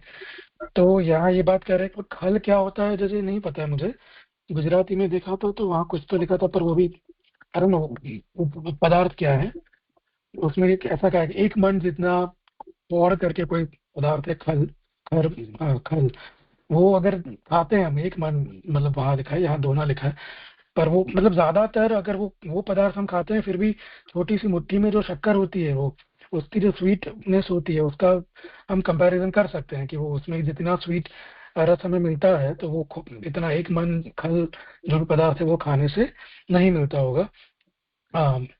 तो उसी प्रकार ये ब्रह्मानंद में ब्रह्म का पूर्ण ज्ञान रखने वाले ये जो ऋषि हैं, ये ब्राह्मण है सनकादि सारे, और वो जो है ऋषि होने के कारण उनको ब्रह्म का भी पूर्ण ज्ञान है, पर फिर भी इतना सब होते हुए भगवान के आनंद को प्राप्त करने की यहाँ पर जो उनके वचनों से मिलता है कि भी वहाँ पर इच्छा रखते हैं कि उनको यहाँ जो भगवत कथामृत का पान हो रहा है उसमें ज्यादा मजा या इंटरेस्ट पड़ रहा है कंपेरेटिवली टू द ब्रह्म ज्ञान उनको जो है। अतः भगवान के साथ स्वर्ग और मोक्ष की समानता नहीं है, यहाँ तक कि साधन पक्ष में भी उसकी समानता नहीं है। मुक्त होने के बाद निश्चित रूप से वह भगवान को प्राप्त कर सकने में अधिकार की प्राप्ति करता है। तो यहाँ ये बात कर रहे हैं कि मतलब जो कंक्लूजन किया कि अतः करके कि भगवान के साथ जो स्वर्ग की बात, अगर आप सुख की बात करो तो जीव भोगता है, और मोक्ष की भी बात करो तो सायुज्य रूप अगर हो भी जाता है ब्रह्म ज्ञान के बाद, तो वो भी भगवान के साथ तो उन दोनों की कंपैरिजन नहीं होती है, वो विशेष ही है। और ये साधन पक्ष में भी समानता नहीं है करके मुझे ऐसा समझ में आ रहा है कि अगर साधन अवस्था में भी आप हो तो भी जो है वो वहां पर भी जो भक्ति या मार्ग में साधन पक्ष है, या भागवत अरे भगवान के भजन में जो साधन पक्ष में कोई है वर्सेस कर्म ज्ञान या उसमें कोई साधन पक्ष में, तो वो भी समानता नहीं कर सकते साधन पक्ष वाले भी। गलत हो तो जैसे आप बताइएगा, इतना समझ में आता है। मुक्त होने के बाद निश्चित रूप से वह भगवान को प्राप्त कर सकने में अधिकार की प्राप्ति करता है। ब्रह्मभूत होने पर आत्मा शांत हो जाती है। इस वाक्य से भगवान के भक्त भी भक्ति को उत्पन्न करते हैं। तो यहाँ कोई तो लिया है उन्होंने भगवत गीता के 18वें अध्याय के 54वां श्लोक है, उसका यहाँ आधारभूत मतलब रेफरेंस लिया है कि ब्रह्मभूत होने पर मतलब ब्रह्म में मिल जाने पर भी आत्मा मतलब शांत हो जाती है। वहाँ पूरा श्लोक यदि देखे तो वहाँ ये पता चलता है कि भगवान के भक्त भी भक्ति को मतलब जो है उत्पन्न करते हैं। मतलब जो ब्रह्मभूत है वो भी उत्तम भक्ति को वही प्राप्त करता है। मतलब मोक्ष प्राप्त अगर किसी को हो गया है तब वो भगवान को प्राप्त करने का अधिकारी बनता है। ऐसा यहाँ मुझे वो थोड़ा गुजराती में देखा था तो ऐसा समझ में आया था। वह भक्त मतलब जो मोक्ष मतलब ब्रह्मभूत हो गया है, वो भक्त भक्ति के स्वरूप का उपकार करने वाला एक अंग है, और भक्ति के अधिकार का निरूपण करने में मोक्ष भी एक अंग है।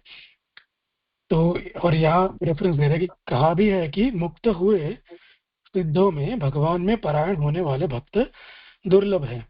तो ये भागवत के 6 स्कंद के 14वें अध्याय में ये बात भागवत कहती है कि जो मुक्त जीव जो है, वो मुक्त हुए जो सिद्ध जीव है, मतलब सिद्ध जो है, वो उनमें भी भगवान में उनमें उनका पारायण होना जो है वो भी बहुत दुर्लभ है। तो ये जो सेंटेंस जो था वो तो समझ में नहीं आ, पर इतना तात्पर्य समझ में आ रहा है, जैसे आपने भी अभी समझा कृति मति रति से कि, और आचार्य का भी जो पता चलता है वो क्वचित पांडित्य ना वाले श्लोक में कि हरि मार्ग में परिचय सबका होता नहीं है, और भले कितना भी आप वेद को जान ले समझ ले, और वहाँ रति होनी भी बहुत दुर्लभ है। मतलब भगवान में पारायण होना जो है वो अगर आप मुक्त भी हो गए तो भी ये सब इतना आगे निकल जाना बहुत ही दुर्लभ है। इससे यह सिद्ध हुआ कि मुक्त होने वाले सब व्यक्ति भगवान के आनंद को प्राप्त नहीं कर लेते। तो ये इतना यहाँ एक दूसरा कंक्लूजन ले रहे हैं आचार्य की, यहाँ इतना समझ में आ रहा है कि मुक्त अगर हो भी जाओ, ब्रह्मभूत हो जाओ, तो भी भगवान के आनंद को प्राप्त कर लेना सबके पक्ष में, मतलब सबके हाथ में नहीं होता। भगवान के भक्त का क्षण मात्र संग भी भगवान के आनंद को उत्पन्न करते हैं। और ये जो मूल श्लोक में आया वहां उस पे जा रहे हैं फिर से कि मर्त्यानाम आशीष न तुल्य, वहां से मुझे चली नहीं है नहीं मतलब इसको एक कंटिन्यूशन में बता रहे हैं कि भगवान के भक्त का एक क्षण का भी जो अगर संग हो जाता है तो वो भी जो है भगवान के आनंद को उत्पन्न कर देता है। अतः भगवत भक्तों का संग आनंद प्रदान करने में स्वतंत्र है। मोक्ष तो केवल उसका एक पहलू है। अतः दोनों की बराबरी ही क्या, तो ये यही फिर से ये बात कह रहे हैं कि बराबरी हम कर नहीं सकते, क्योंकि एक क्षण, मतलब जो आई थिंक मूल श्लोक में आया है कि तुलयाम जो लवे नापी, मतलब वहां से कह रहे हैं कि एक क्षण का संग अगर भगवान के भक्त का भी हो गए तो भी वो इतनी क्षमता रखता है कि भगवान के आनंद को उत्पन्न क्षण भर के लिए भी या जो भी वो कर सकता है। तो वो जो भगवत भक्तों का संग है वो आनंद देने में स्वतंत्र है, मतलब उसको कोई साधन अपेक्षा वहां है नहीं। और मोक्ष जो है वो तो एक पहलू है, मतलब जो आता है तो अभी शायद सदा मुक्तावली में आ गया कहते हैं को मानसी सा परा, मतलब उसमें जो आता है कि भी ब्रह्म बोध जो है वो तो अवांतरी फल है, मतलब शायद उसका एक पहलू है। अतः दोनों की बराबरी कर ही नहीं सकते।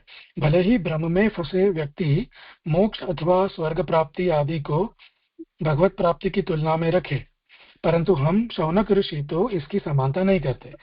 मतलब जैसे अभी जय ने भी समझा कि पूरी जिंदगी शायद निकल भी जाती है, कई जन्म भी निकल जाए, और ब्रह्म में जो है वो जो कर ही रहा है कृति निष्ठा से या मति निष्ठा से, तो वो व्यक्ति जो है वो मोक्ष या स्वर्ग प्राप्त कर भी शायद ले सकता है, क्योंकि भगवत प्राप्ति की तुलना में वो उसको शायद रख भी ले, उसको शायद ये लगता होगा कि यही हाईएस्ट आनंद है। जैसे लौकिक में भी ऐसे बहुत लोग होते हैं जो खाना पीना ये करना, वो उनको वही लगता है कि वही बेस्ट है, उससे आगे कुछ हो ही नहीं सकता। तो शायद वो लोग मतलब ऐसे कोई तुलना रखे तो कह रहे हैं कि शौनक ऋषि जो है, मतलब ये जो यहाँ इकट्ठे हुए हैं शौनक आदि मुनि, वो मुनिगण जो है वो इसकी समानता नहीं करते। मनुष्य तो आशीर्वाद रूप में पुत्र आदि की कामना रखता है। तो ये जो यहाँ पर आया मर्त्यानाम आशीष मूल श्लोक में, उसकी आचार्य ने ये समझाया है उसका कि भाई जो मर्त्याना मतलब जो मर्त्य हम हमारे जैसे मनुष्य हैं जो, तो वो तो उनको तो अगर पुत्र भी मिल जाए, पुत्र आदि की कामना, तो वो भी उनको आशीष जैसा लगता है।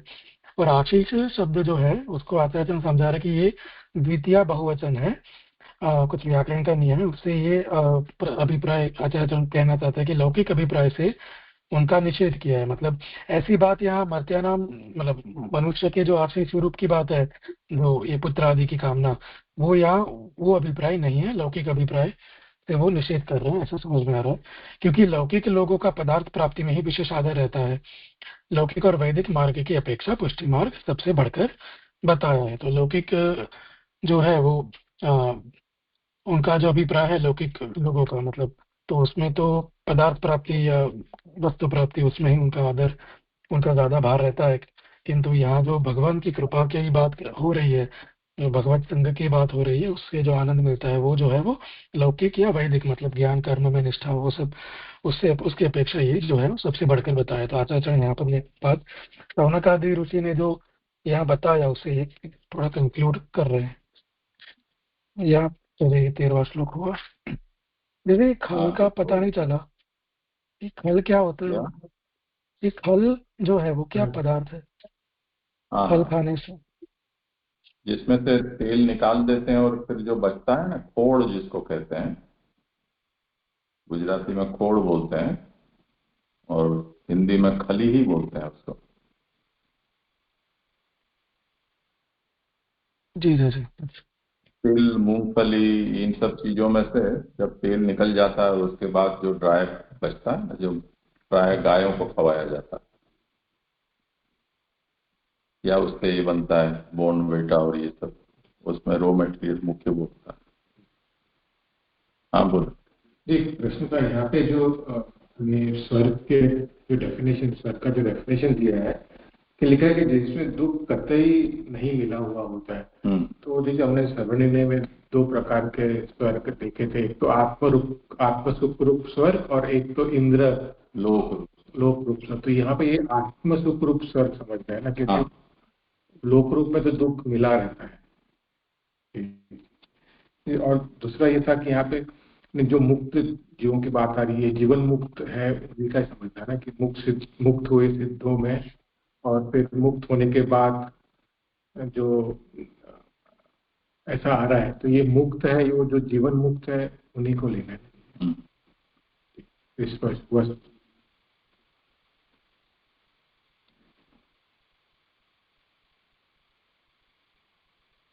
ठीक है।